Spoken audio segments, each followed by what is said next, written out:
En statistique, on étudie un caractère sur une population. Les caractères sont toujours notés avec des lettres majuscules, ici un grand X. Pour rendre les choses plus concrètes, ayez toujours en tête des exemples simples de caractères, la taille, le poids, le taux de cholestérol, le nombre d'individus présentant une certaine mutation, vous avez vraiment le choix. Les caractères doivent être vus comme des fonctions qui peuvent prendre diverses valeurs, c'est pourquoi on les appelle aussi des variables, et ces valeurs dépendent du hasard, c'est-à-dire que vous ne savez pas à l'avance sur quelle valeur vous allez tomber tant que vous n'avez pas fait de mesure numérique, donc c'est pourquoi on les appelle aussi des variables aléatoires.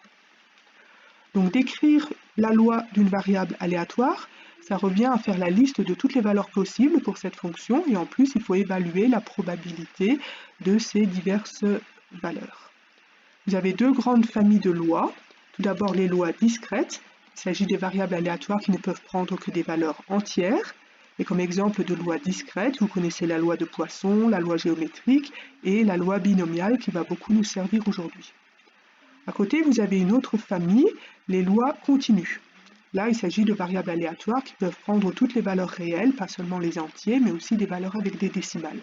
Comme loi continue, vous avez déjà rencontré la loi de Student, la loi du qui-2, et la plus célèbre de toutes, la loi normale. La loi d'un caractère peut dépendre de paramètres. Par exemple, dans le cas de la loi normale, vous avez deux paramètres, mu et sigma carré. Mu, c'est l'espérance du caractère x. Ça peut aussi s'interpréter comme la moyenne de la population totale, à ne pas confondre avec la moyenne de l'échantillon. Sigma carré, c'est la variance du caractère x ou bien la variance de la population totale. La notion de variance, c'est une notion de dispersion moyenne. Si vous avez oublié la définition de variance pour un échantillon, je vous invite à la réviser, on en aura besoin au chapitre 2. Alors la moyenne de la population totale, on l'appelle aussi moyenne théorique, parce que très souvent, ce nombre mu, on n'a pas moyen de connaître sa valeur numérique. On sait très bien comment il faudrait le calculer. Admettons que votre caractère X soit un taux de cholestérol, donc il faudrait mesurer le taux de cholestérol sur des milliers, des millions d'individus. On doit faire la somme de tous les résultats divisé par le nombre d'individus testés. On voit très bien la formule qu'il faut appliquer en théorie, mais dans la pratique, ça fait trop de calculs et on ne peut pas atteindre la valeur numérique. Mais en théorie, on voit la formule qui devrait servir. Donc c'est pourquoi cette moyenne de population totale, souvent on l'appelle moyenne théorique. Pareil, la variance de la population totale, on l'appelle aussi parfois variance théorique, à ne pas confondre avec la variance de l'échantillon que vous savez calculer, tandis que la variance de la population totale, vous n'avez pas forcément accès à sa valeur numérique. En deuxième année, vous avez appris à estimer ces paramètres inconnus, espérance ou variance. Vous avez appris à construire des intervalles de confiance. Quand l'énoncé vous proposait une valeur candidate pour le paramètre inconnu, vous avez appris à construire des tests pour contrôler si cette valeur candidate était raisonnable ou pas. Simplement, les théorèmes qui vous permettaient de construire ces tests ou ces intervalles de confiance, ils demandaient toujours que le caractère x suive une loi normale quand l'échantillon était petit. C'est-à-dire qu'il ne s'appliquait pas du tout aux situations où le caractère x suit une autre loi, ou bien si la loi de x est inconnue. Donc ce qu'on va faire justement ici en L3, c'est construire des nouveaux tests qui puissent vous permettre de traiter des situations beaucoup plus générales. Dans votre polycope, en bas de la page 6, vous avez un exemple qui ressemble aux exercices que vous aviez l'habitude de traiter en deuxième année. Dans cet exemple, vous avez un échantillon de 12 enfants nouveau-nés qui sont venus au monde avec un poids de 2,15 kg. Alors théoriquement, avec une nourriture classique, à l'âge de 1 mois, ils devraient arriver au poids de 2,8 kg. Simplement, ces enfants ont reçu une nourriture spéciale et on cherche à savoir si cette nouvelle nourriture a un impact sur le gain de poids. Donc ici, les premières valeurs numériques, c'est justement les gains de poids pour chacun des 12 enfants. Donc si vous voulez connaître leur poids à l'âge de 1 mois, vous prenez le poids de départ 2,15 kg et vous rajoutez le gain de poids qui est donné ici. Donc vous n'allez pas tomber exactement sur la valeur de 2,8 kg. Bien sûr qu'il y aura des différences et justement ce qu'on voudrait savoir, ces différences, est-ce qu'elles sont significatives ou est-ce qu'elles sont négligeables? Alors ce genre de situation, vous saviez traiter ça en deuxième année. Vous disiez que la valeur de référence 2,8 kg, c'était une moyenne théorique, une moyenne de population totale, et vous lui compariez la moyenne de votre échantillon et vous aviez un test qui vous permettait de savoir si la différence entre moyenne d'échantillon et moyenne théorique était significative ou pas. Simplement, les résultats de deuxième année demandaient que le caractère suive une loi normale. Or ici, dans cet énoncé, rien ne nous permet de croire que le caractère puisse suivre une loi normale. Donc il va falloir construire un nouveau test qui permette de traiter une situation plus générale. Et ce test, il demandera simplement que le caractère suive une loi continue, pas forcément une loi normale. Alors l'idée, c'est de remplacer la notion de moyenne par la notion de médiane.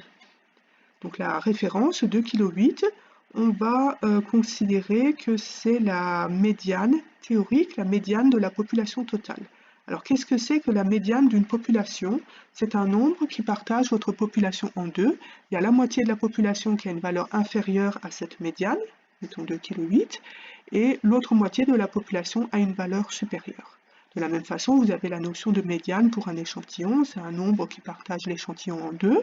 Ici, comme vous avez un échantillon de taille 12, la médiane de l'échantillon, vous auriez 6 individus qui ont une valeur inférieure à la médiane de l'échantillon et 6 individus qui ont une valeur supérieure à la médiane de l'échantillon.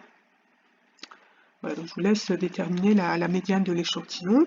Et donc on voudrait savoir si la différence entre médiane d'échantillon et médiane théorique est significative ou pas. Alors pour simplifier, on peut toujours se ramener au cas où la médiane théorique est nulle. Comme ça, le test qu'on va exposer, il permettra que vous pourrez vous adapter à n'importe quelle situation, même un énoncé où on propose comme médiane théorique, je ne sais pas, 3,5, vous vous ramenez au cas d'une médiane nulle simplement en faisant une translation. Voilà, donc l'idée c'est vous partez d'une collection de 12 poids répartis autour de la valeur de référence de 2,8 kg et puis on va faire une translation, une soustraction, moins 2,8 et vous obtiendrez des nouveaux nombres qui sont d'ailleurs donnés ici en bas de page. Voilà les valeurs numériques sur lesquelles on va travailler. Et cette nouvelle série de valeurs numériques, elle sera répartie autour de la valeur 0. Donc ça veut dire que le vrai caractère X, c'est pas le poids des enfants à la naissance ou à l'âge de 1 mois, c'est pas le gain de poids, c'est l'écart entre le poids à l'âge de 1 mois et le poids de référence de 2,8 kg.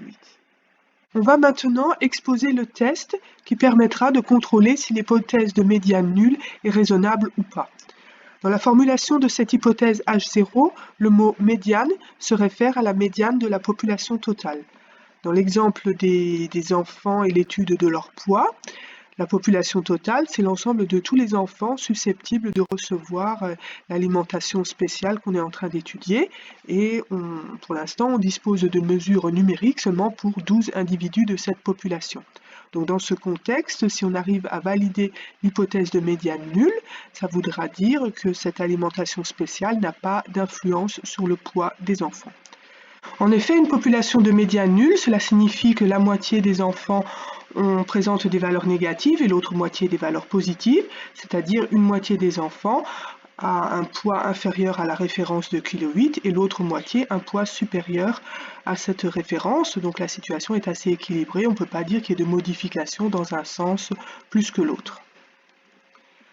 Alors dans cet exemple sur les enfants, on avait un échantillon de taille 12, mais bien sûr on va exposer la théorie dans un cadre beaucoup plus général pour des échantillons de taille n quelconque. Dans tous les tests, on fabrique ce qu'on appelle une statistique. C'est une variable aléatoire qui est construite au cas par cas pour s'adapter aux objectifs recherchés par le test en question. Donc ici, la statistique adaptée, qui est notée grand S, c'est une variable aléatoire qui va consister à compter le nombre de valeurs strictement positives dans votre échantillon de mesure. Si vous avez une valeur nulle, elle est rangée avec les négatives, elle n'est pas prise en compte. Donc vous constatez tout de suite que cette variable aléatoire grand S, elle ne peut prendre que des valeurs entières, c'est-à-dire qu'elle suit une loi discrète. Donc au point où on en est, on a deux variables aléatoires, le caractère X, qui est de loi continue, et la statistique grand S, donc de loi discrète.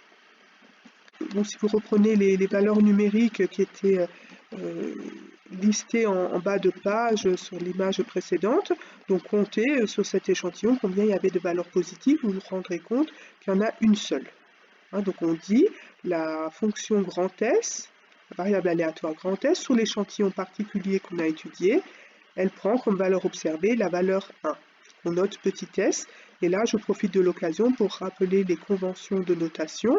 Les lettres majuscules servent à désigner les variables aléatoires, c'est-à-dire des fonctions, tandis que les valeurs observées, qui sont des nombres, sont toujours notées avec des lettres minuscules. On ne va pas confondre une fonction avec un nombre. C'est pas la même chose, donc soyez très soigneux au niveau des notations. Bon, alors cette valeur 1 qu'on a repérée sur notre échantillon des enfants, les valeurs numériques qu'on avait sur la page précédente, on est bien conscient que cette valeur 1, c'est juste une valeur particulière. Et maintenant, il faut prendre du recul et essayer d'imaginer tous les autres échantillons qu'on aurait pu rencontrer et qui auraient donné lieu à d'autres valeurs pour la statistique grand S. Donc, il faut faire la liste de toutes les valeurs possibles pour grand S. Et par exemple, on aurait pu avoir la valeur 0. Imaginez un échantillon où tous les individus ont des valeurs négatives ou nulles. Alors là, S, elle prend la valeur 0. Donc on a eu un exemple avec la valeur 1. La valeur 2, imaginez un échantillon, vous avez exactement 2 individus avec une valeur strictement positive et puis tous les autres négatifs ou nuls. Ça vous donne la valeur 2 comme valeur observée pour la statistique grand S. Pareil, la valeur 3, 4, etc. Et la valeur maximale que vous ne pouvez pas dépasser, ça sera la valeur n. Donc imaginez un échantillon où tous les individus présentent des valeurs strictement positives. Aucune valeur nulle, aucune valeur négative. Voilà tout ce qui pourrait se produire. Donc là, sur le schéma, en abscisse, vous avez la liste de toutes les valeurs possibles pour la statistique grand S, sur tous les échantillons possibles et imaginables. On essaye de ne pas se mettre d'œillères et de ne pas se restreindre à l'échantillon très très particulier dont on a vu les valeurs numériques sur la page précédente. Alors sur le dessin, les bâtonnets verticaux, ils représentent les probabilités de ces diverses valeurs. La hauteur d'un bâtonnet vertical est proportionnelle à la probabilité de la valeur correspondante en abscisse. On pourra calculer ces probabilités parce qu'on a la chance ici que la statistique grand S suit une loi bien connue, la loi binomiale, pour laquelle vous avez des formules explicites pour calculer les probabilités. Alors, comment est-ce qu'on démontre qu'on a affaire à une loi binomiale? Donc cette loi binomiale, elle intervient dans des contextes très variés, chaque fois que vous êtes à la recherche d'une propriété particulière qui vous intéresse spécialement. Donc sur un individu isolé, vous vous posez la question, est-ce qu'il présente, oui ou non, cette propriété que vous recherchez? Voilà, donc c'est une question où il n'y a que 2 réponses possibles, oui ou non. Donc des réponses que vous pouvez coder, mettons avec 0 et 1. Vous donnez la valeur 1 dans le cas où effectivement l'individu présente la propriété que vous recherchez, et la valeur 0 s'il n'a pas cette propriété. Donc voilà ce qui se passe au niveau d'un individu isolé. Donc ça, c'est ce qu'on appelle la loi de Bernoulli. Et puis vous répétez ça sur n individus successivement, vous cumulez vos résultats là sur les n individus, et à la fin, donc ça vous comptabilise sur les n individus combien présente la propriété que vous recherchez. Donc c'est un processus très classique que vous avez vu dans pas mal d'exercices de probabilité en 2e année, même déjà au lycée. Voilà, donc ici, ça s'applique tout à fait. La propriété que vous recherchez, c'est présenter une valeur strictement positive. Voilà, donc c'est ça qui vous permet d'affirmer que le nombre d'individus dans notre échantillon de taille n, le nombre d'individus avec une valeur strictement positive, suit une loi binomiale. Dernière remarque, au niveau des valeurs observées pour le caractère x, on constate qu'au niveau de ces nombres mesurés, la valeur précise de ces nombres n'est pas tellement importante. Ce qui nous intéresse, c'est le signe de ces nombres. S'ils sont positifs, on les garde, on les comptabilise. S'ils sont négatifs ou nuls, ça ne nous intéresse pas, on les laisse tomber. Donc ça explique pourquoi ce test il s'appelle test des signes. Ça explique aussi le petit signe plus, là, en exposant de la lettre S pour la notation de la statistique. Donc, quelques rappels sur la loi binomiale en général. Vous avez des formules explicites pour calculer la probabilité de n'importe quelle valeur j. Donc ici, j c'est un entier, 0, 1, 2, 3, n'importe quel entier jusqu'à n. Dans cette formule, vous avez tout d'abord le coefficient binomial, puis p exposant j et 1 moins p exposant n moins j. Je vous rappelle également les formules d'espérance et de variance. Et dans une loi binomiale quelconque, générale, le paramètre p, ça peut être n'importe quel réel compris entre 0 et 1. Donc ici, vos calculs vont être simplifiés parce que vous avez la chance que le paramètre p prend la valeur 1,5. Alors d'où vient cette valeur particulière? Et bien ça, c'est exactement le reflet de l'hypothèse H0. Je vous rappelle que une loi binomiale, on l'a rappelé juste avant, une loi binomiale, ça permet de comptabiliser le nombre d'individus qui présentent une certaine propriété que vous recherchez. Et justement, le paramètre petit p, dans le cadre d'une loi binomiale générale, ça représente justement pour un individu isolé la probabilité qu'il présente la propriété que vous recherchez. Donc nous, dans notre cadre, la propriété que l'on recherche, c'est la propriété de présenter une valeur positive strictement. Donc justement, comme on travaille sous l'hypothèse H0 de médiane nulle, ça signifie bien qu'à l'échelle de la population totale, quand vous prélevez un individu au hasard, il a une probabilité 50%, c'est-à-dire 1,5, de présenter une valeur positive. Voilà l'explication de ce paramètre P très pratique, particulièrement simple. Ça va rendre vos calculs beaucoup plus aisés. Donc je vous invite, en guise d'entraînement, à calculer les probabilités de toutes les valeurs isolées, probabilité de S égale J, et puis aussi les probabilités cumulées, probabilité de S inférieure ou égale à J. Là, vous rassemblez la probabilité de tous les entiers, 0, 1, 2, 3 jusqu'à J. On appelle ça probabilité cumulée, ça cumule vraiment toutes les valeurs 0, 1, 2, 3 jusqu'à J. Et on appelle ça aussi fonction de répartition, et ça va beaucoup servir dans la suite.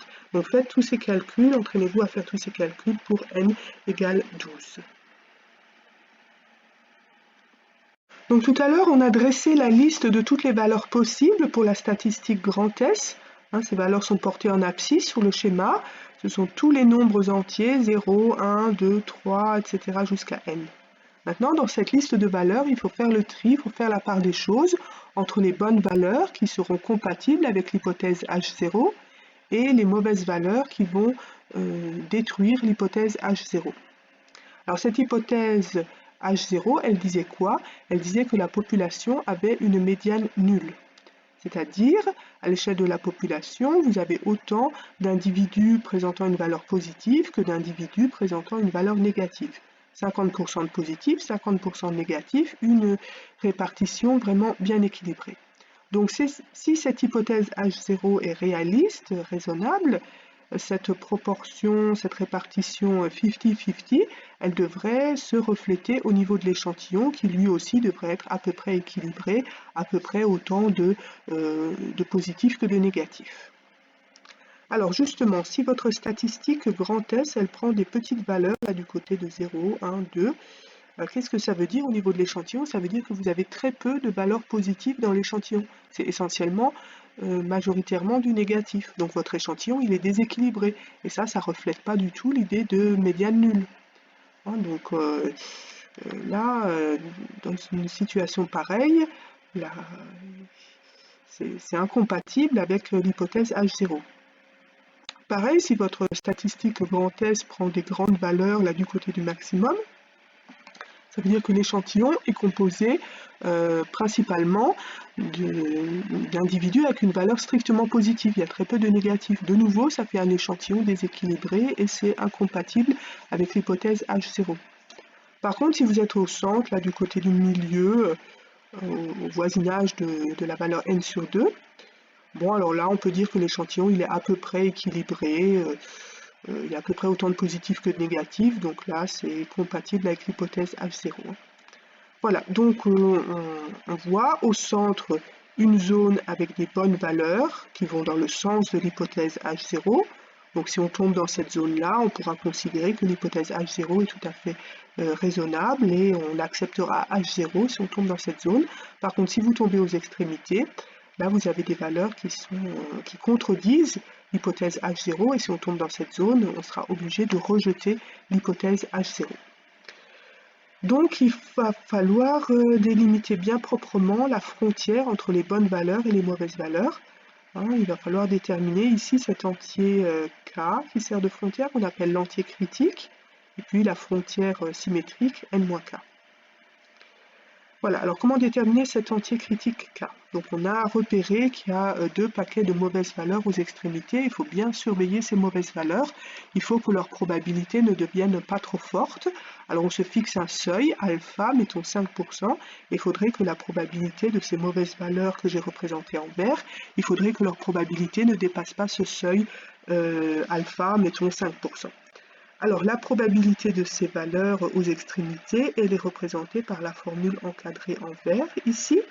Probabilité de S inférieure ou égale à K, ça représente la probabilité des mauvaises valeurs à gauche. On cumule les probabilités de tous les entiers 0, 1, 2, 3 jusqu'à K. Et puis, le paquet de mauvaises valeurs ici à droite, sa probabilité, c'est probabilité de grand S supérieure à n-K. Alors pour des raisons de symétrie, dû au fait que justement notre loi binomiale, son paramètre petit p est égal à 1,5, les deux termes ici dans l'encadré en vert, les deux termes sont égaux. Donc vous pouvez simplifier la formule en disant, rédiger la ligne qui manque là dans le raisonnement. On pourrait remplacer le contenu du cadre par 2 fois probabilité de S inférieure à K. Ça donnerait exactement la même valeur dans le cadre. Et il faut majorer ça par alpha, donc le facteur 2. Si vous le passez à droite, ça vous explique la formule ici, probabilité de S inférieure à K, majorée par alpha sur 2. Donc dans le cas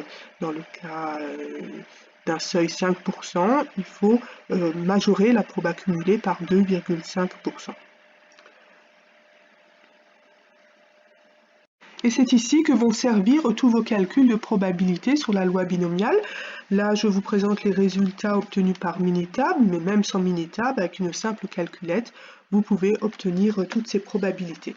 Alors, j'ai fait les calculs dans le cadre d'un échantillon de taille 12 pour qu'on puisse l'appliquer à l'exemple de l'étude sur le poids des enfants, mais bien sûr, si on vous demande de procéder à un test des signes sur un échantillon de taille différente, il faudra reprendre tous ces calculs avec une nouvelle valeur de n. Alors dans la première colonne, vous avez les probabilités des valeurs prises isolément. Si vous voulez, c'est la hauteur des bâtonnets verticaux que j'avais reporté sur le graphique pour visualiser justement ces probabilités. Donc vous constatez qu'aux extrémités, on a des probabilités très faibles, c'est-à-dire que les valeurs 0, 1, 2, les valeurs 12, 11, 10, c'est des valeurs assez rares. Tandis qu'au centre, là, vous avez des probabilités plus élevées. Donc ça vous dit que les valeurs, voilà, les valeurs 5, 6, 7, elles sont beaucoup plus fréquentes. Ensuite, sur la deuxième colonne, là, vous avez les probabilités cumulées. Donc ces probabilités, elles vont en augmentant et voilà, elles vont nous servir justement pour déterminer l'entier critique. Donc on vient de voir juste sur l'image précédente qu'il faut surveiller cette probabilité cumulée et qu'elle ne doit pas dépasser la barre des 2,5% ou alpha sur 2 si vous travaillez avec un autre seuil alpha. Voilà, donc il faut commencer à lire cette colonne des probas cumulés de haut en bas. Donc vous démarrez avec probabilité de S inférieure ou égale à 0, qui est très petit, probabilité de S inférieure ou égale à 1, qui est un peu plus grand mais encore très petit. Voilà, donc ça va en croissant, ça va en grandissant. Donc vous surveillez bien à quel moment on va dépasser pour la première fois la barre des 2,5%. Et vous constatez que ça se passe sur la ligne 3. Sur la ligne 3, vous avez du 7,3%, on a dépassé les 2,5%.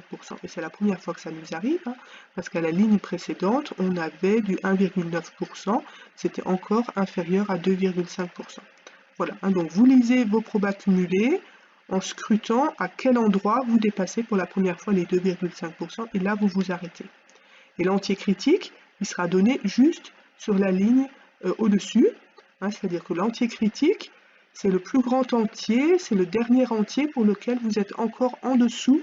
Pour la dernière fois, vous êtes encore en dessous de la barre des 2,5%, de la barre alpha sur 2. Voilà, donc ici, dans l'exemple sur l'étude du poids des enfants, avec un échantillon de taille 12 et puis un seuil 5%, vous obtenez un entier critique K égale à 2. Et ça vous permet de préciser votre schéma de discussion. La liste des mauvaises valeurs, ça sera donc 0, 1, 2 à gauche, et puis 12, 11, 10 à droite. Ça sera les mauvaises valeurs qui conduiront à rejeter H0. Et sinon, les autres valeurs centrales, c'est tous les entiers, 3, 4 jusqu'à 9.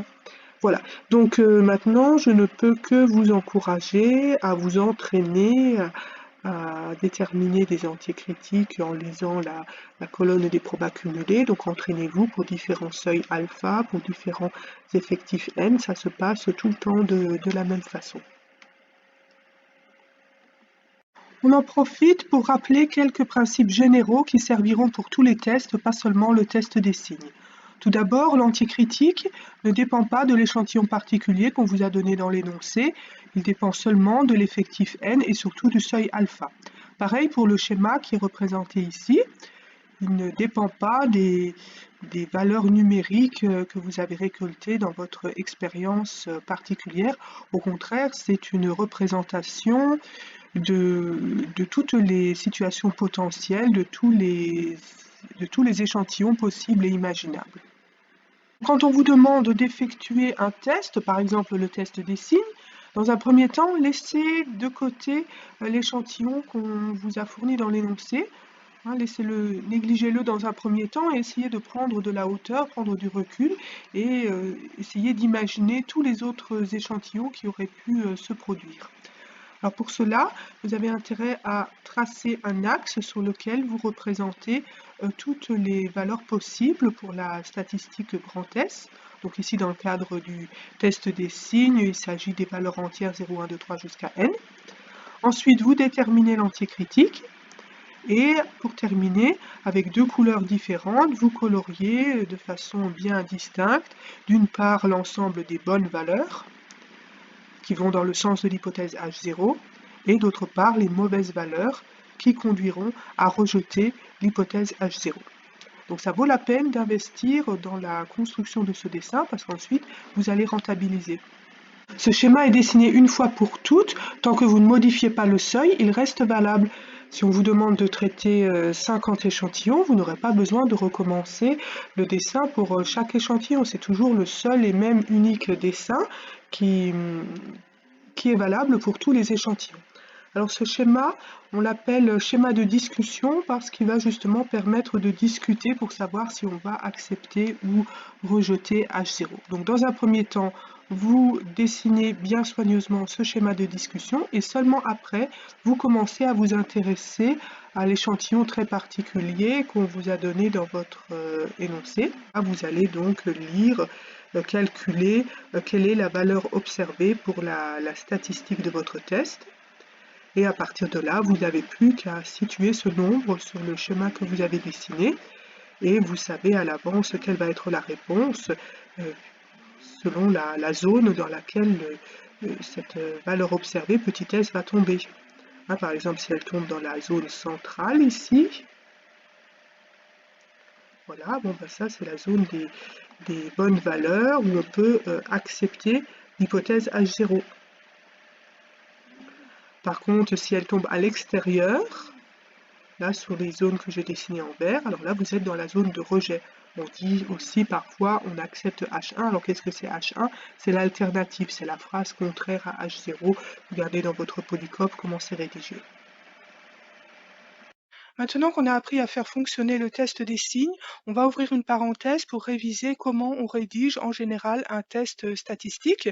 Parce qu'un test, ça ne se rédige pas n'importe comment, il y a une certaine chronologie à respecter et le plan que vous voyez à l'écran vous énumère toutes les étapes dans l'ordre et ce schéma de rédaction pourra vous aider à organiser n'importe quel test, les tests que vous avez vus en deuxième année, les tests qu'on va voir cette année, ce semestre en L3, tous ces tests, ils pourront tous se construire en suivant le schéma que vous avez à l'écran. Donc tout d'abord, la première étape, il faut formuler bien proprement l'hypothèse H0 que vous voulez tester. Ensuite, vous vous fixez un seuil alpha, donc c'est une probabilité, un nombre assez petit de l'ordre de 5% ou 10%. Ensuite, la statistique du test, c'est une variable aléatoire, donc qui est différente pour chaque test, hein, elle est construite pour s'adapter à la situation qu'on est en train d'étudier. Et donc cette statistique, on vous fournit des renseignements, en particulier on vous indique la loi qu'elle suit. À partir de là, vous construisez l'ensemble I, l'ensemble des valeurs, parmi toutes les valeurs possibles pour cette statistique grand S, vous mettez à part les valeurs qui sont incompatibles avec l'hypothèse H0. Hein, donc c'est pour ça que cet ensemble, je le note grand I, hein, grand I comme incompatible. Et c'est pas forcément un intervalle. Hein.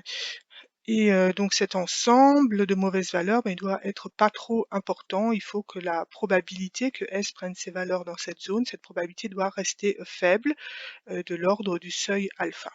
Donc jusqu'ici, hein, vous voyez que c'est vraiment très général et on ne s'est pas encore penché sur l'échantillon particulier qui est étudié dans votre expérience. C'est seulement à l'étape d'après qu'on regarde parmi toutes les valeurs possibles pour la statistique grand test, on en mesure juste une, hein, la valeur qui se présente sur l'échantillon particulier que vous avez étudié dans votre expérience, et ce nombre mesuré, on le note petit s, hein, donc c'est la valeur observée ou la valeur expérimentale prise par la statistique grand S. Hein. Donc il faut faire bien attention aux notations. Le grand S majuscule, ça désigne une fonction, une variable aléatoire, hein, c'est-à-dire un objet qui peut prendre toutes sortes de valeurs numériques, tandis que le petit s, hein, c'est juste une valeur numérique, c'est juste un nombre. Hein, donc c'est vraiment deux objets tout à fait différents. Dans le polycope, des fois, ils utilisent quand même la lettre majuscule pour désigner la valeur observée et pour qu'il n'y ait pas de confusion, pour qu'on n'aille pas croire que c'est une fonction, une variable aléatoire. Alors en indice, ils notent OBS, une abréviation pour valeur observée. Hein. Voilà, mais en général, il vaut mieux respecter la convention, les lettres majuscules pour les variables aléatoires et les lettres minuscules pour les nombres. Ensuite, à partir de là, eh bien, c'est la valeur particulière que vous avez observée sur votre échantillon. Il faut juste regarder où est-ce qu'elle tombe. Si elle tombe dans l'ensemble grand I des valeurs incompatibles avec l'hypothèse H0, alors vous refusez H0, vous rejetez H0. Par contre, si elle tombe en dehors de I, alors là, vous pouvez accepter H0. L'hypothèse H0 était réaliste. Alors maintenant se pose le problème du risque d'erreur. Chaque fois qu'on prend une décision en statistique, elle est toujours entachée d'un risque d'erreur, c'est inévitable. Alors comme aujourd'hui c'est le premier cours, donc je vais prendre le temps de décrire en détail ce problème du risque d'erreur. Par la suite, au cours du semestre, pour les autres tests qu'on verra, j'aurai peut-être pas toujours le temps d'évoquer ce problème de risque d'erreur, et pourtant il le faudrait à la fin de chaque test, il faudrait toujours dire quelques mots au sujet de ce problème. Donc quand j'aurai pas eu le temps de le faire, ben, ça sera à vous de prendre l'initiative, de rajouter ces commentaires après votre décision, votre conclusion de test. Voilà, donc la première chose à retenir, c'est qu'il y a toujours un risque d'erreur. La deuxième chose à retenir, c'est que ce risque d'erreur, il n'a pas la même nature selon que votre conclusion, ça a été une conclusion de rejet ou une conclusion d'acceptation. Alors la situation la plus sympathique, c'est lorsqu'on rejette H0. Parce que alors le risque d'erreur, il est facile à évaluer, c'est au pire le seuil alpha, donc c'est un risque qui n'est pas très grand, c'est-à-dire que votre conclusion de rejet, c'est une conclusion de bonne qualité, on peut lui accorder une confiance assez grande. Alors pour dire que c'est une situation simple, facile, on appelle ça le risque de première espèce. Par contre, beaucoup plus désagréable lorsque vous acceptez H0. Alors là, le risque, il est beaucoup plus, difficile à évaluer, la formule qui vous calcule ce risque, c'est pas juste une majoration par alpha, c'est des formules plus compliquées, différentes pour chaque test. On n'est pas toujours en mesure de les calculer. Et ben, très souvent, c'est un risque qui est très grand. Très souvent, quand on accepte H0, on a, je sais pas, 20 ou 30 de probabilité d'avoir raison, donc c'est vraiment pas, très intéressant, une conclusion d'acceptation. Donc cette situation plus, délicate, on appelle ça le risque de deuxième espèce. Donc voilà le plan que vous devez suivre impérativement pour rédiger un test de façon rigoureuse. C'est un schéma tout à fait général, valable pour n'importe quel test. C'est une sorte de squelette de rédaction que vous garnissez ensuite, que vous adaptez selon le test qui vous intéresse. Alors justement, on va regarder ce que ça donne pour le test des signes. Voilà, donc au niveau de l'hypothèse H0, pour le test des signes, c'était l'hypothèse de médiane nulle, la médiane de la population totale. Le seuil, on avait pris un seuil 5%. Bon, entraînez-vous à voir comment évoluent les discussions précédentes avec d'autres seuils. La statistique grand S, eh ben, c'était une variable aléatoire qui mesurait le nombre de valeurs positives strictement dans votre échantillon. Et la loi qu'elle suit, on a vu que c'était une loi binomiale. À partir de là, l'ensemble des valeurs incompatibles, on l'a construit précédemment, donc sur l'axe de toutes les valeurs possibles pour grand S, c'est-à-dire la liste des valeurs 0, 1, 2, 3 jusqu'à n. On a vu que les mauvaises valeurs, là, les valeurs incompatibles avec l'hypothèse H0, c'était les deux extrémités. Donc vous voyez que I, c'est pas un intervalle, là, c'est une réunion d'intervalles. Voilà, donc ça, on arrivait à obtenir tout ça sans même regarder l'échantillon particulier sur lequel apporter l'expérience, et cet échantillon, on commence à le considérer seulement à l'étape suivante. Parmi toutes les valeurs possibles pour grand S, quelle est la valeur particulière qui s'est produite dans notre échantillon étudié lors de l'expérience? Et ici, sur l'exemple des 12 enfants, quand on étudie leur gain de poids pendant le premier mois de vie, on avait vu que S, elle prenait la valeur 1. Voilà, donc ensuite, donc justement, on avait vu dans les étapes précédentes que ce S égale 1, il tombe justement dans la zone de rejet. Voilà, donc vous avez tout ça dans votre polycope de cours, en haut de la page 7, tout est corrigé. Voilà, vous avez tout ce qu'il faut là pour vous contrôler. Voilà, donc l'anticritique qui est égale à 2, on en parlait précédemment. Voilà, tout est corrigé là, donc je vous laisse regarder les solutions qui sont rédigées dans votre polycope. Alors, un autre point important, donc dans tous les tests, il y a toujours deux méthodes qui fonctionnent en parallèle. Donc, il y a la méthode comparaison entre valeurs critiques et valeurs observées, donc ce qu'on vient de détailler précédemment. Et puis, en parallèle, vous avez une autre méthode, la méthode de p-valeur, que je vais vous expliquer dans un instant. Donc, évidemment que ces deux méthodes, elles doivent aboutir à la même conclusion. Justement, c'est ça qui est intéressant d'avoir deux méthodes en parallèle, parce que ça permet de se contrôler. Alors, la p-valeur, qu'est-ce que c'est? Donc, c'est une p-valeur associée à un échantillon, donc un autre expérimentateur qui a d'autres individus, d'autres valeurs numériques, sa p-valeur sera différente. Donc, c'est un nombre, une probabilité, donc un nombre compris entre 0 et 1, qui est associé à votre échantillon, l'échantillon particulier que vous avez étudié dans votre expérience, et ça s'interprète comme la probabilité d'observer une valeur pire que celle que vous avez vue. Voilà, la valeur que vous avez vue pour la statistique, la valeur observée pour la statistique du test.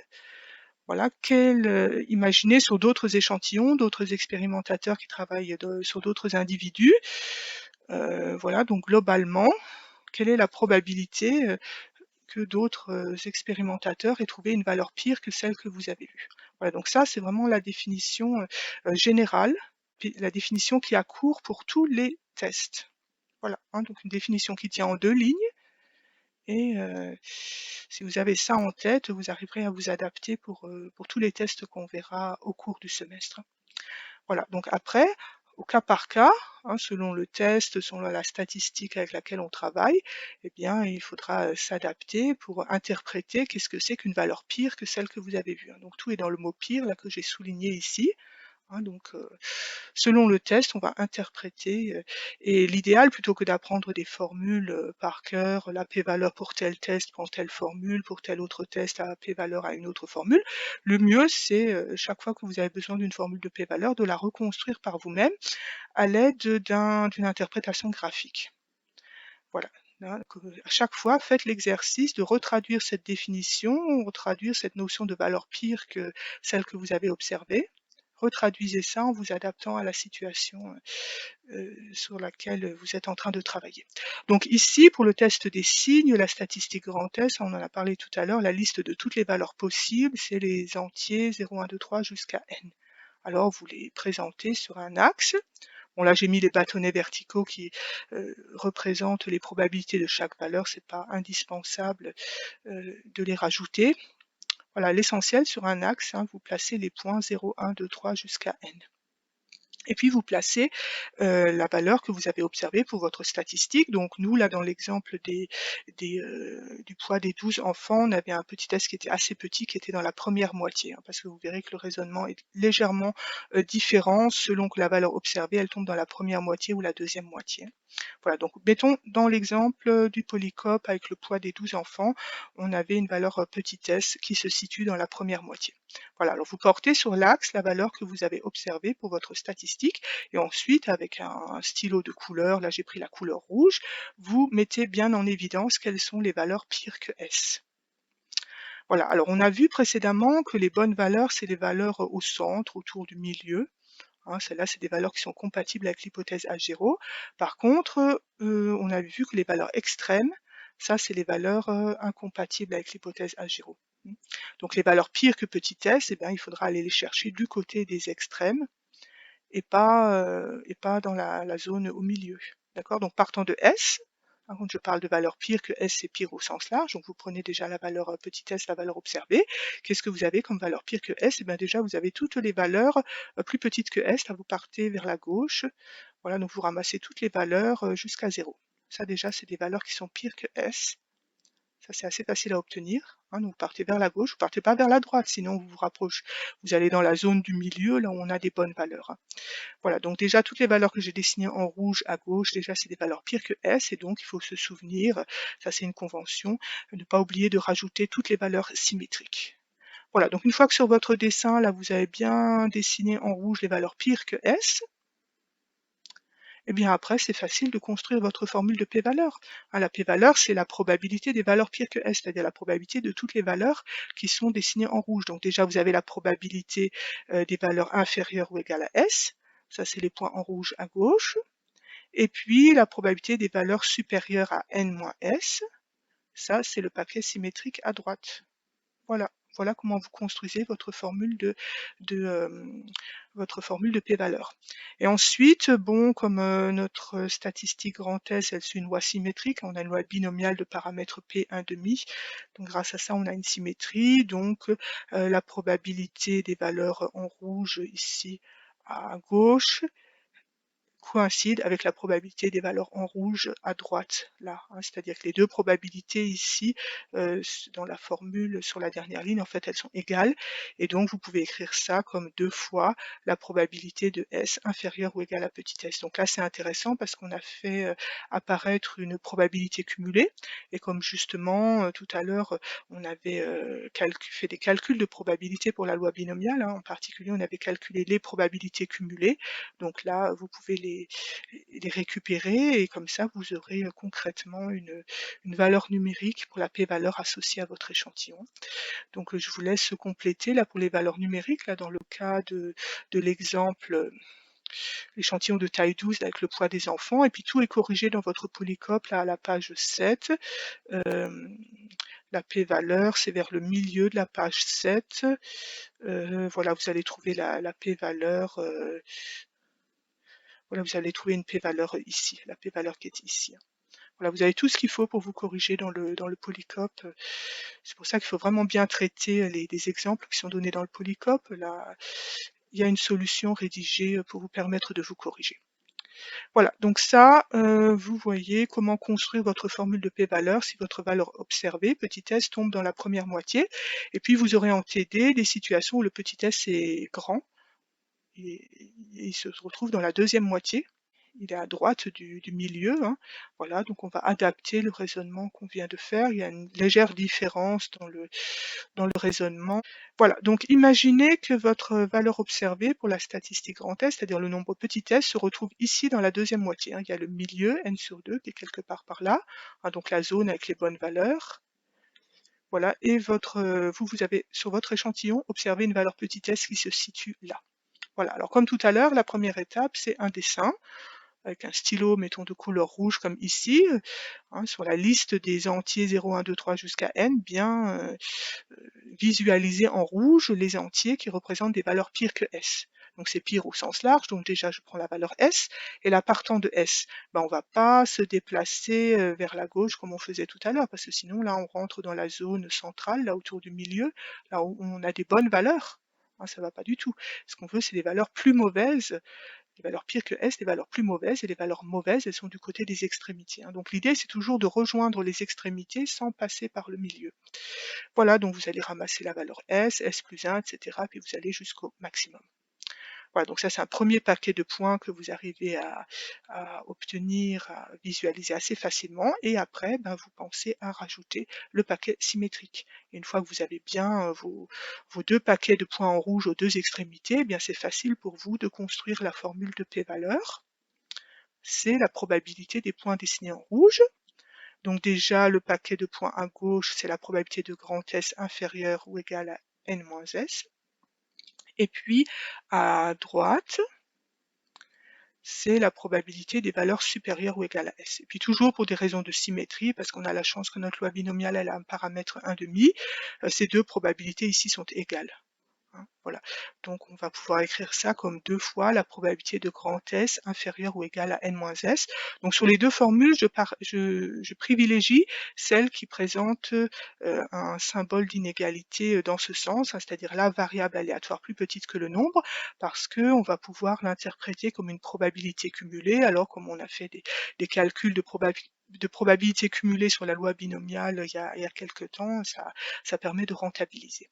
Voilà, donc une fois que vous avez concrètement votre p-valeur, hein, donc on a vu que dans l'exemple du poids des enfants, ça faisait une valeur 0,006, je ne sais pas quoi, vous regarderez dans votre polycope à la page 7, comment est-ce qu'on fait pour conclure, hein, parce que le problème, c'est toujours la même chose. Hein, on a formulé au démarrage une hypothèse H0, on veut savoir si elle est réaliste ou pas. Alors, le raisonnement, c'est le suivant, vous comparez votre p-valeur au seuil que vous vous êtes donné. Donc si la p-valeur est petite, plus petite ou égale au seuil, alors là vous rejetez H0. Si la p-valeur est grande, supérieure au seuil, alors vous acceptez H0. Voilà. Donc, et ça faut bien se le mettre en tête parce que ça sera valable pour tous les tests. Chaque fois que vous travaillez avec une p-valeur, le raisonnement, c'est toujours le même. Alors j'ai un petit exemple sadique qui en général permet aux étudiants de bien retenir voilà, que la situation de rejet, c'est lorsque la p-valeur est plus petite que alpha. Donc la situation de rejet, c'est lorsqu'on tombe dans les mauvaises valeurs, hein, c'est quand la situation est mauvaise. Alors imaginez donc un examen, donc les étudiants ont été notés, puis ensuite ils sont classés. Alors un étudiant qui a une p-valeur, je ne sais pas, de 2%, ça veut dire quoi? Ça veut dire qu'il y a une probabilité 2% que d'autres étudiants de la promotion aient une note pire que lui. D'accord? Donc c'est très mauvais pour lui. Voilà, donc ça c'est la situation de rejet. Par contre, un étudiant qui a une p-valeur de, je sais pas, 85%, ça veut dire quoi? C'est-à-dire qu'à l'échelle de la promotion, pour les autres étudiants, ils ont une probabilité 85% d'avoir une note pire que lui. Donc ça veut dire qu'il est dans les 15% meilleurs, donc c'est bon. Donc là, ça correspond à la situation d'acceptation. Bon, c'est un peu sadique comme exemple, mais ça peut peut-être aider, parce que sinon, très souvent, les gens ne se souviennent plus si la situation de rejet, ça correspond à la p-valeur plus petite ou plus grande que alpha. Voilà, quand la p-valeur est petite, c'est mauvais, c'est la situation de rejet. Lorsque la taille de l'échantillon n devient grande, il devient de plus en plus difficile de calculer les probabilités pour la loi binomiale. Vous avez vu en deuxième année qu'on peut dans ce cas pratiquer une approximation par la loi normale, c'est-à-dire qu'on va faire comme si la loi binomiale suivait à peu près une loi normale centrée réduite, la loi N01, pour laquelle vous disposez d'une table statistique. C'est même la première des tables statistiques que vous avez à la fin de votre polycope et tout à l'heure on fera une lecture dans cette table. Alors tout d'abord, il faut rendre notre variable aléatoire centrée, c'est-à-dire la transformer en une variable aléatoire d'espérance nulle. Alors pour ça, on prend notre variable aléatoire S, la statistique du test, on lui retranche son espérance, ce qui permet d'obtenir effectivement une variable aléatoire d'espérance nulle. Alors l'espérance d'une loi binomiale, hein, c'est bien connu, c'est NP avec ici un paramètre P égale à 1,5. Ensuite, il faut réduire la variable aléatoire, c'est-à-dire la transformer en une variable aléatoire d'écart type égal à 1. Donc on divise notre variable par son écart type, c'est-à-dire la racine carrée de la variance. Et là, pareil, la variance d'une loi binomiale, c'est bien connu, c'est NP1 moins P avec P égale 1,5. Ça se calcule très facilement. Ensuite, il reste un autre problème, c'est qu'on est parti d'une loi binomiale, c'est-à-dire une loi discrète, hein, qui ne prend que des valeurs entières, c'est-à-dire des valeurs sporadiques, dispersées, éloignées les unes des autres, et on la remplace par une loi continue. La loi normale, elle prend comme valeur tous les réels, depuis moins l'infini jusqu'à plus l'infini, tous les réels en continu. Hein, il n'y a pas d'interruption, elle ne prend pas que les valeurs entières, elle prend aussi toutes les valeurs décimales intermédiaires. Voilà, donc là, on voit qu'il y a une distorsion. Remplacer une loi discrète par une loi continue, c'est quand même deux lois de nature très différentes.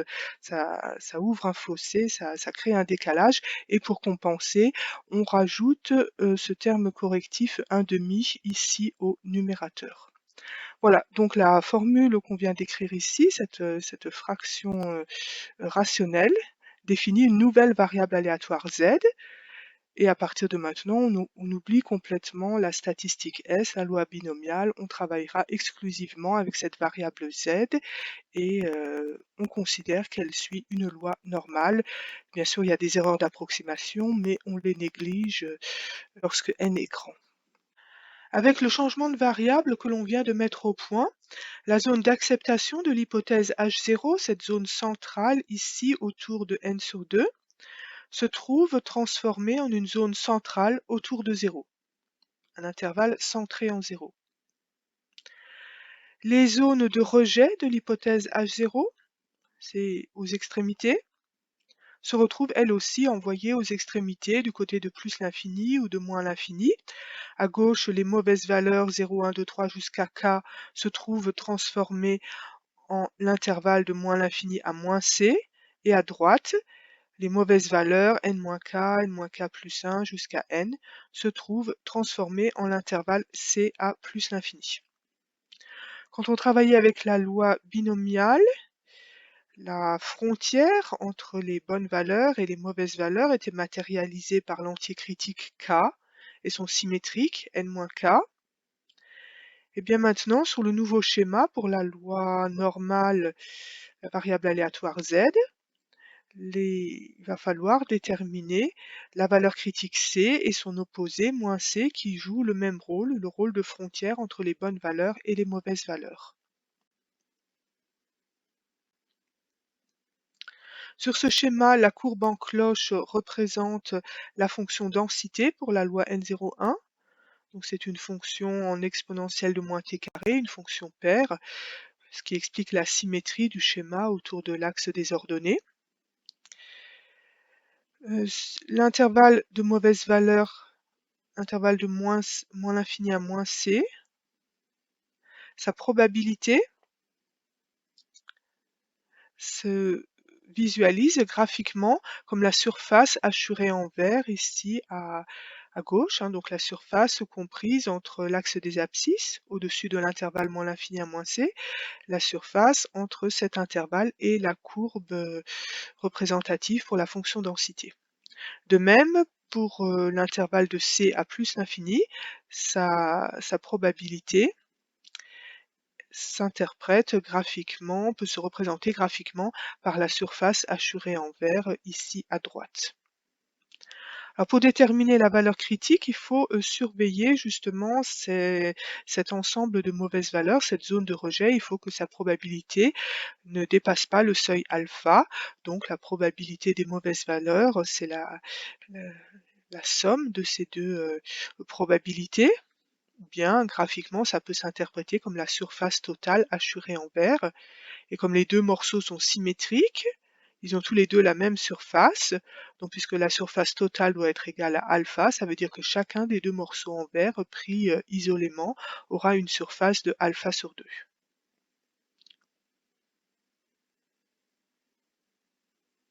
Pour déterminer la valeur critique, on va faire une lecture dans la table de loi normale. Or, les probabilités enregistrées dans cette table sont exclusivement des probabilités cumulées, c'est-à-dire des probabilités d'événements de la forme Z inférieure à C. Inférieur strict ou inférieur large, ça c'est pas important puisqu'on travaille avec une loi continue. En passant à l'événement contraire,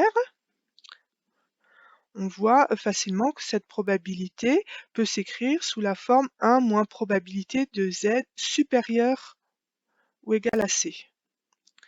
Une probabilité qu'on vient d'identifier graphiquement, elle est égale à alpha sur 2. Voilà, donc c'est comme ça qu'on obtient la probabilité cumulée ou fonction de répartition sous la forme 1 moins alpha sur 2. Et à partir de là, pour différents seuils alpha, on sera en mesure de déterminer la valeur critique C. On va le faire en détail pour le seuil 5%, mais en exercice, je vous laisse regarder différents autres seuils. Donc la première étape consiste à calculer la probabilité cumulée, probabilité de Z inférieure ou égale à C.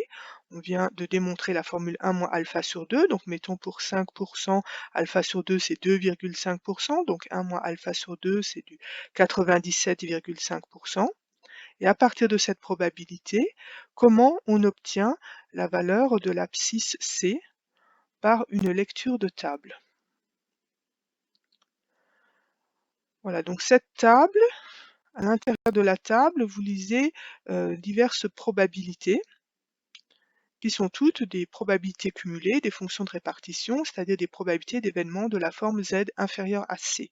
Et l'abscisse C est indiquée à l'aide de la première colonne et de la première ligne. Dans la première colonne, vous enregistrez la partie entière et la première décimale de C, et dans la première ligne, là-haut, vous enregistrez la deuxième décimale de C, c'est-à-dire que la table fonctionne uniquement avec des abscisses C avec 2 décimales. On ne peut pas aller plus loin dans la précision. Donc pour nous, C est inconnu. Par contre, on connaît la probabilité, on a vu c'est du 0,975. Alors il s'agit de rechercher dans cette table où se trouve 0,975. Donc les probabilités cumulées sont classées par ordre croissant. Voilà, donc on a la chance de trouver exactement 0,975 ici, à ce niveau. Donc une fois qu'on a repéré la probabilité, donc on suit cette ligne, la même ligne, et on arrive ici au niveau de la première colonne à la valeur 1,9. Donc déjà vous connaissez la partie entière et la première décimale de C. La même colonne, vous suivez cette colonne jusqu'en haut, et sur la première ligne, ça vous donne ici la deuxième décimale de C. Et donc, comme ça, vous obtenez C sous la forme 1,9 plus 0,06. Donc, ça explique pourquoi, ici, j'annonçais que pour un seuil alpha 5%, vous avez une valeur critique de 1,96. Donc, à vous de vous entraîner maintenant pour différents autres seuils. Entraînez-vous à lire dans la table la valeur critique. Donc maintenant, le schéma de discussion est connu complètement. On a bien identifié la zone d'acceptation ici au centre, la zone de rejet aux extrémités. La frontière est parfaitement connue maintenant. Donc pour pouvoir conclure et savoir enfin si on doit accepter ou rejeter H0, on doit encore déterminer la valeur observée pour la statistique, la nouvelle statistique grand Z. Alors cette variable grand Z était définie par la formule qu'on avait construite ici précédemment. Donc dans cette formule, l'espérance et la variance, c'est des constantes, hein, c'est des nombres qu'on a su calculer assez facilement. La seule partie qui soit variable, c'est ici la, la statistique grand S, hein, la variable aléatoire grand S. Donc si on la remplace par sa valeur observée, petit s, ça nous donnera la valeur observée ici pour la variable aléatoire grand Z. Voilà, donc c'est exactement ce qu'on obtient ici. La valeur observée pour la variable aléatoire grand Z, elle est donnée par cette formule.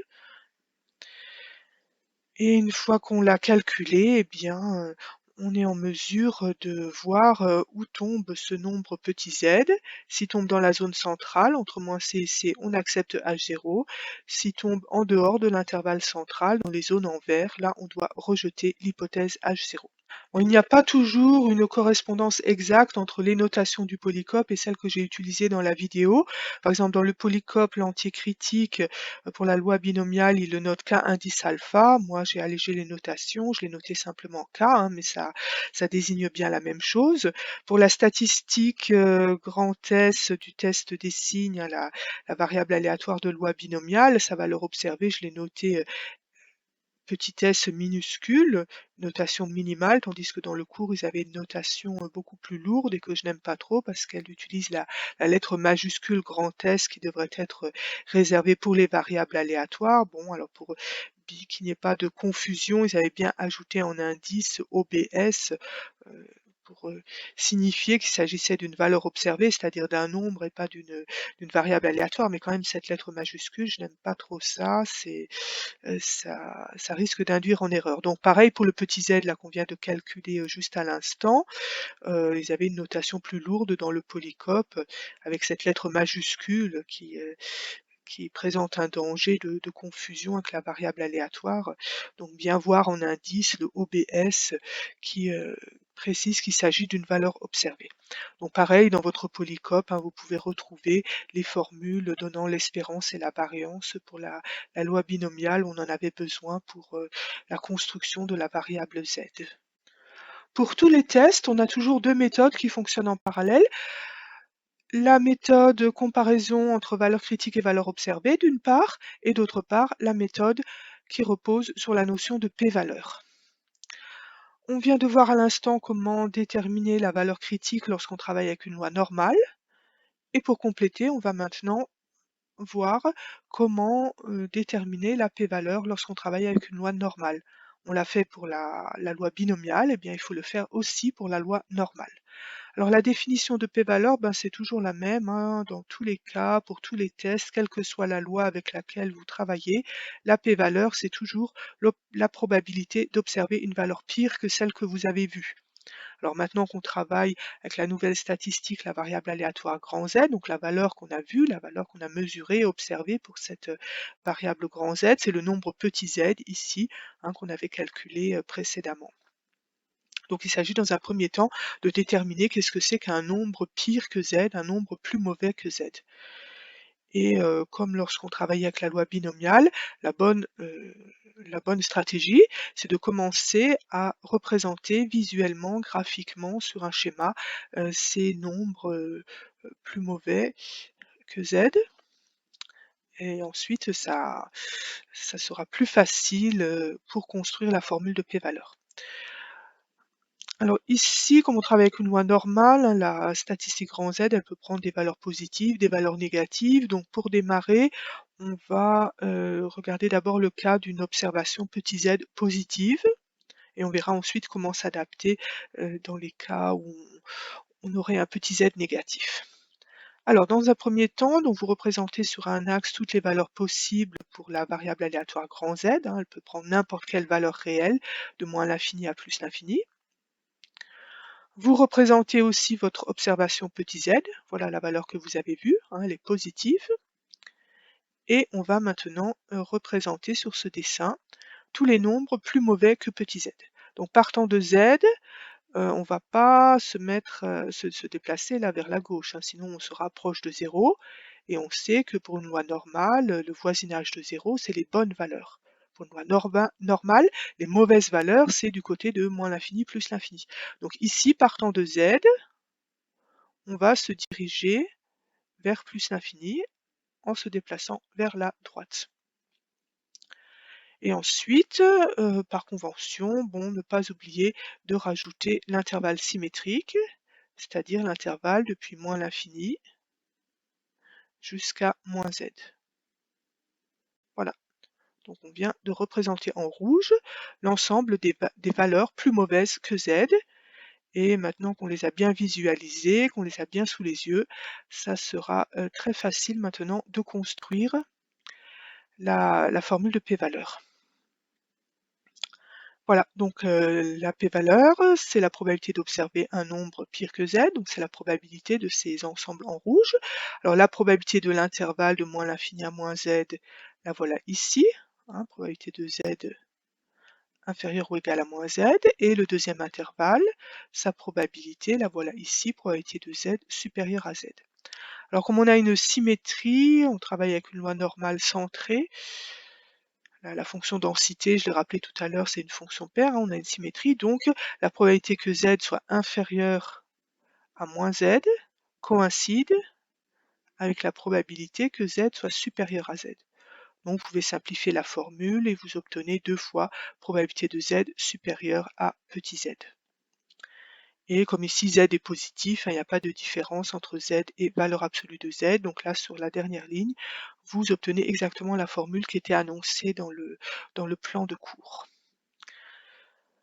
Alors maintenant, dans le cas d'une observation petit z négative,